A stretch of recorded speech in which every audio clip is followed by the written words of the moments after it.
कहानी सबक। आज सुबह से ही आशा जी बहुत खुश थी। उनके चेहरे पर एक अलग ही चमक थी।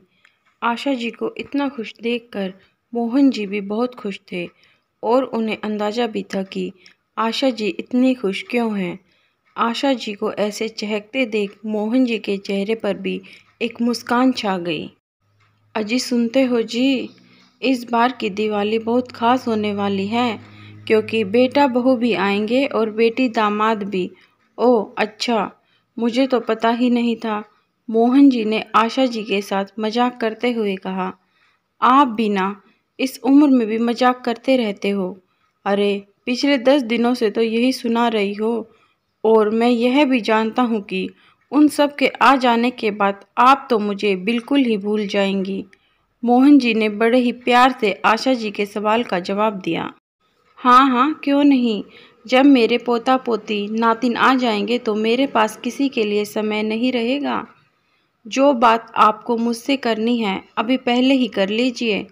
पति पत्नी की इस मीठी नोक-झोंक का मजा घर की कामवाली बाई निर्मला बड़े मज़े से ले रही थी। वह उन दोनों के लिए चाय बनाकर लाई और बोली, सच अम्मा जी, बच्चों के आ जाने से घर में रौनक लग जाएगी। मैं तो कहती हूँ इस बार आप लोग भैया भाभी के साथ चले जाना। आखिर यहाँ पर रखा ही क्या है जो आप इस उम्र में अकेले रहते हो। वहाँ पोता पोती के साथ आपका मन भी लगा रहेगा। इंसान बच्चे क्यों पैदा करता है अम्मा जी, इसलिए ना कि बुढ़ापे में उनका साथ मिले।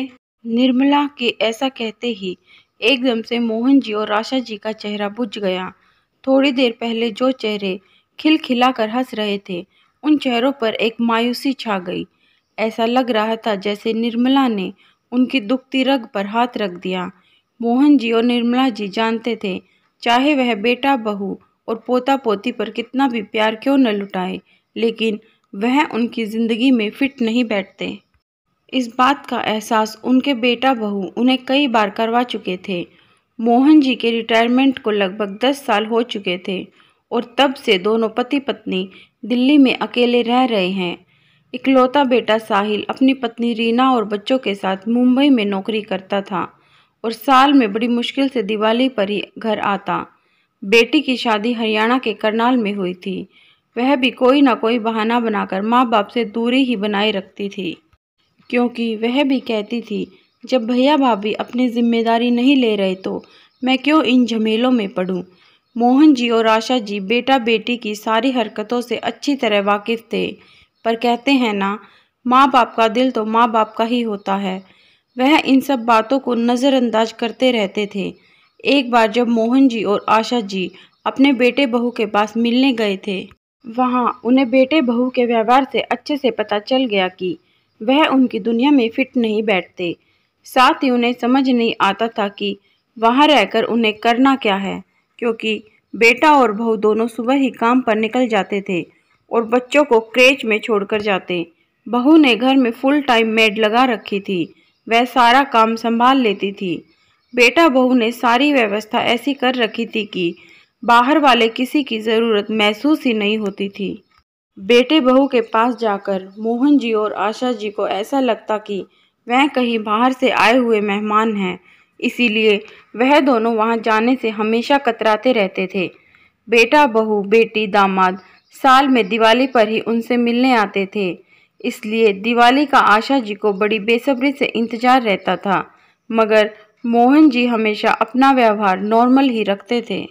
कई बार मोहन जी आशा जी से कहते, अभी तो हमारे हाथ पैर चल रहे हैं तो कोई फिक्र नहीं, पर जब कभी आगे चलकर हमें सहारे की ज़रूरत होगी तब क्या होगा? क्या बेटा बहू हमारी सेवा कर पाएंगे? इसका आशा जी के पास कोई जवाब ना होता। इन सब बातों का डर तो आशा जी को भी मन ही मन लगा रहता, क्योंकि बेटा बहू ने कई बार दिखा दिया था कि उन दोनों की उनको कोई ज़रूरत नहीं है। सब कुछ भूलकर फिर भी आशा जी बेटा बहू और बेटी दामाद की राह देख रही थी। दिवाली से एक दिन पहले सब घर पर इकट्ठा हो गए। आशा जी के पैर तो जमीन पर ही नहीं पड़ रहे थे। आशा जी को खुश देखकर मोहन जी भी खुश थे। कामवाली बाई निर्मला ने भी सबकी बहुत सेवा की। दिवाली से अगले दिन निर्मला ने आशा जी से कुछ ज़्यादा पैसे मांगे तब बहू रीना ने सबके सामने निर्मला को झिड़क दिया। मम्मी जी, इन लोगों को ज़्यादा सिर पर मत चढ़ाइए। इनकी आदत होती है ज़्यादा पैसे मांगने की और फिर अगले दिन से काम पर नहीं आती। जरूर इसे कहीं और काम मिल गया होगा, इसलिए ज़्यादा पैसे मांग रही है। रीना बहू की बात सुनकर आशा जी कुछ कहती उससे पहले ही निर्मला रोने लगी और रोते हुए बोली, नहीं नहीं अम्मा जी, ऐसा बिल्कुल नहीं है। मेरा मकान मालिक कमरे का किराया बढ़ा रहा है जो मेरी क्षमता से बाहर है, इसलिए मैंने दूसरा कमरा देखा है जिसका किराया थोड़ा ज़्यादा है, इसीलिए मैं थोड़े ज़्यादा पैसे मांग रही थी। और मेरी बेटी लाली अब 15 साल की होने आई है। आसपास के लोग भी अच्छे नहीं हैं। वहाँ हमें सार्वजनिक शौचालय इस्तेमाल करना पड़ता है। जब कभी रात को शौचालय जाना पड़ता है तब एक तरह से डर बना रहता है, इसलिए मैं कोई अच्छा कमरा देख रही हूँ, इसलिए मैंने अम्मा जी से ज़्यादा पैसे मांगे। मेरी नीयत में कोई खोट नहीं है अम्मा जी। निर्मला की बातें सुनकर आशा जी का दिल पिघल गया, और पिघलता भी क्यों नहीं। निर्मला आशा जी और मोहन जी की इतनी सेवा करती थी जो कभी उनके सगे बेटे बहू ने भी नहीं की। आशा जी ने कुछ देर कुछ सोचा और मोहन जी को कमरे में चलने का इशारा किया। देखिए जी, अगर निर्मला कमरा खाली करके कहीं दूर चली गई तो हमारे घर का काम कौन करेगा। बेटा बहू तो कल चले जाएंगे और अगले दिवाली पर ही आकर अपना मुंह दिखाएंगे। हमारे ऊपर के 2 कमरे तो खाली ही रहते हैं, उनमें से अगर एक कमरा हम निर्मला को रहने के लिए दे दे तो उसकी भी मदद हो जाएगी। वैसे भी निर्मला का पति तो गुजर ही चुका है, बस निर्मला और 2 छोटे बच्चे हैं। हमारा भी मन लगा रहेगा। आप क्या कहते हैं? मोहन जी ने कहा, जैसा तुम ठीक समझो वैसा करो, मेरी तरफ से कोई दिक्कत नहीं है, बस निर्मला की आईडी की कॉपी वगैरह ले लेना। आशा जी ने बाहर आकर यह खुशखबरी निर्मला को सुना दी। निर्मला की तो खुशी का ठिकाना नहीं रहा। सच अम्मा जी, कहते हुए निर्मला ने आशा जी के पैर छू लिए और खुशी खुशी अपने घर अपना सामान लेने के लिए चल दी। निर्मला के जाते ही आशा जी के बेटे बहू ने घर सर पर उठा लिया, लेकिन आशा जी ने 2 टूक कह दिया, तुम सब तो साल में सिर्फ एक बार आते हो, पूरे साल हमारी सेवा तो निर्मला ही करती है। बेटे बहू के पास इसका कोई जवाब नहीं था। आशा जी और मोहन जी को वह अपने पास रखना भी नहीं चाहते थे, मगर जो संपत्ति मोहन जी ने इकट्ठा कर रखी थी उसको वह किसी भी कीमत पर छोड़ना नहीं चाहते थे। इसलिए उनको बस यही डर रहता था कहीं मोहन जी यह घर और बाकी की संपत्ति किसी और के नाम ना कर जाएं। अगले दिन बेटा बहू जा चुके थे और निर्मला अपने बच्चों के साथ ऊपर के कमरे में आकर रहने लगी थी। अब निर्मला मोहन जी और आशा जी की और भी ज़्यादा सेवा करने लगी थी। निर्मला के दोनों बच्चे भी आशा जी और मोहन जी से इतने ज़्यादा घुल मिल गए थे कि एक पल भी उनके बगैर न रहते थे। समय अपनी गति से चलता रहा। इन सब बातों को अब 7 साल बीत चुके थे। आशा जी काफ़ी बीमार रहने लगी थी। आशा जी के कहने पर मोहन जी ने बेटे बहू को कई बार बुलाने की कोशिश की कि आखिरी वक्त में एक बार वह उनसे मिलना चाहती है, मगर कोई ना कोई बहाना बनाकर वह नहीं आए। हद तो तब हो गई जब निर्मला जी के प्राण पखेरु उड़ गए और वह उनके अंतिम संस्कार में भी समय पर ना पहुंच पाए। बेटे बहू का ऐसा रवैया देखकर मोहन जी मन ही मन कुछ कठोर फैसले ले चुके थे। आशा जी की 13वीं पर उन्होंने अपने वकील को बुला लिया। मोहन जी ने वकील को सबके सामने अपनी वसीयत पढ़ने के लिए कहा। वकील ने पढ़ना शुरू किया, जिसे सुनकर मोहन जी के बेटे बहू के होश उड़ गए।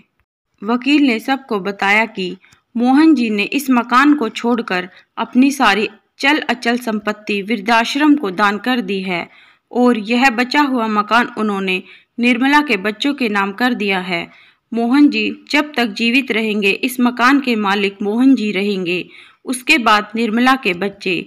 यह सुनते ही निर्मला मन ही मन मोहन जी और आशा जी को धन्यवाद दे रही थी। वकील की बात पूरी होते ही बेटे बहू गुस्से में उठ खड़े हुए और मोहन जी से 1000 तरह के सवाल कर दिए। उनके सब सवालों का मोहन जी के पास एक ही जवाब था, तुम जैसे कपूत बेटा बहू के लिए मेरे पास कुछ नहीं है। जिसने आखिरी वक्त में आशा जी की सेवा की और मेरे आखिरी वक्त में मेरे साथ खड़े हैं, वही मेरी जायदाद के असली हकदार हैं।